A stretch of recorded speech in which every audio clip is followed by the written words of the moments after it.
Eu não sei se eu olho pra cá, se eu olho pra cá, se eu olho pra cá, se eu olho pra cá. Inteligência artificial. Um tópico muito complexo, muito extenso e que eu não vou abordar tudo sobre ele nesse vídeo, porque seria impossível, humanamente impossível. Quem sabe uma inteligência artificial conseguisse. Enfim, vamos lá. De tudo, vamos responder uma pergunta retórica, porque eu adoro fazê-las. O que torna uma máquina inteligente? Basicamente, para um computador ser inteligente, ele precisa ter uma dessas 4 características. Ou ele pensa humanamente, ou ele age humanamente, ou ele pensa racionalmente, ou ele age racionalmente. Dessas 4 características, tudo que a gente conseguiu até hoje foi pensar racionalmente e agir racionalmente. As duas aqui da frente, que são pensar humanamente e agir humanamente, a gente ainda não conseguiu. Até porque se a gente tivesse conseguido, provavelmente você estaria se perguntando aí se eu sou um robô ou se eu sou uma pessoa mesmo. Então, o que existe hoje são as consideradas inteligências artificiais fracas. Inteligências artificiais que você tem no seu celular, com a Siri, por exemplo, com o GPS, você vê em máquinas, super máquinas de produção em massa, que conseguem repetir padrões de produtividade e conseguem agilizar processos, por exemplo. E por que isso é considerado uma inteligência fraca? Porque você reproduz comportamentos e padrões lógicos. Você consegue reproduzir o que seria uma premissa básica, silogismo, fazer com que uma máquina entenda aquela coisa lá de Aristóteles. Sócrates é humano, todos os humanos são mortais, portanto Sócrates é mortal. Você consegue fazer com que um computador entenda isso muito facilmente. Você tem uma entrada e uma saída muito claras. Então, programar em cima disso e a partir dessa premissa é tranquilo. É suave, a gente consegue. Um dos grandes avanços nessa área foi aquela questão do Deep Blue, que foi o computador que conseguiu derrotar uma Garry Kasparov numa partida de xadrez.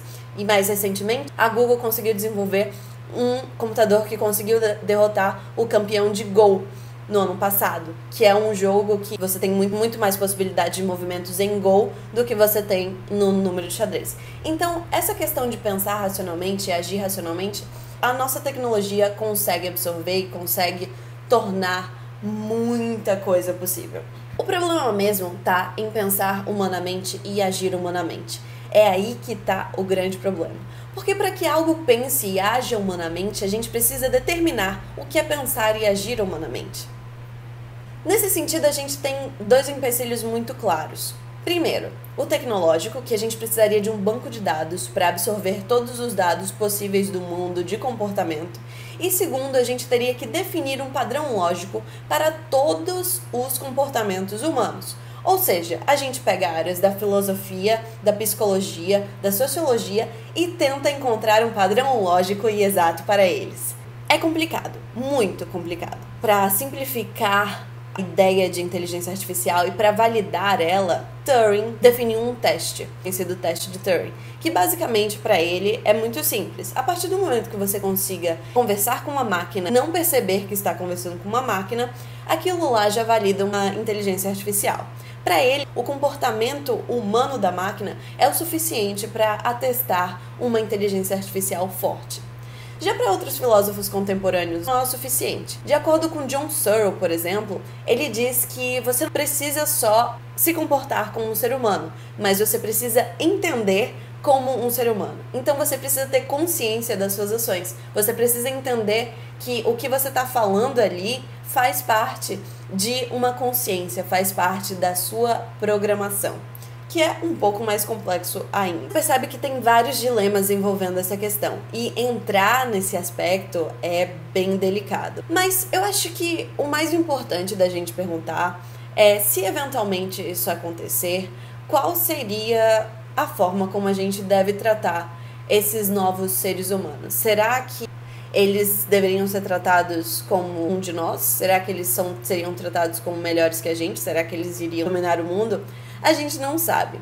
Tem outro filósofo contemporâneo, Michael Lacan, que ele diz o seguinte: se eventualmente a gente conseguir desenvolver uma inteligência artificial forte, ela deveria ser tratada perfeitamente como um ser humano, porque a única diferença dela é que, ao invés de sair sangue quando ela se corta, sairia, sei lá, óleo de motor.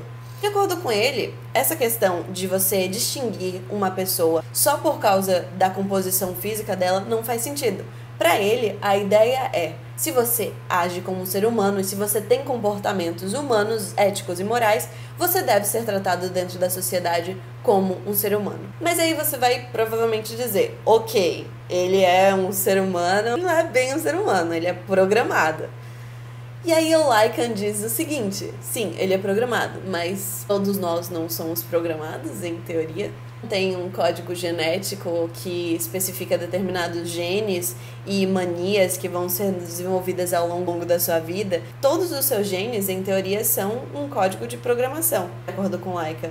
E ao longo da vida, você também vai sendo programado. Isso aqui que você está fazendo, me escutando, está sendo uma absorção. E, em teoria, tô te programando. Tá entendendo? Enfim, isso é uma viagem dele. Isso é uma coisa que ele pensa.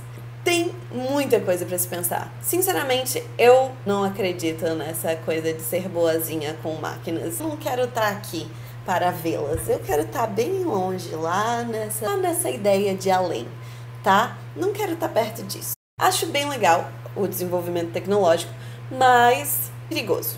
Bem perigoso.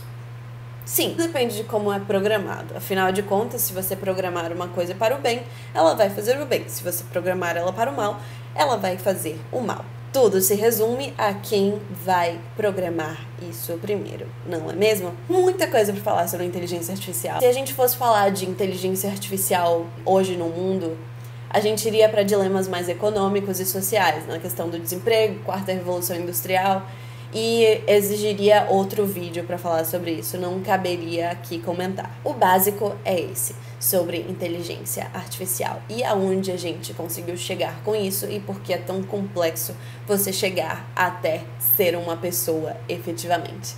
Espero que você tenha gostado. Bom estar com vocês, brincar com vocês. Até a próxima, pessoal!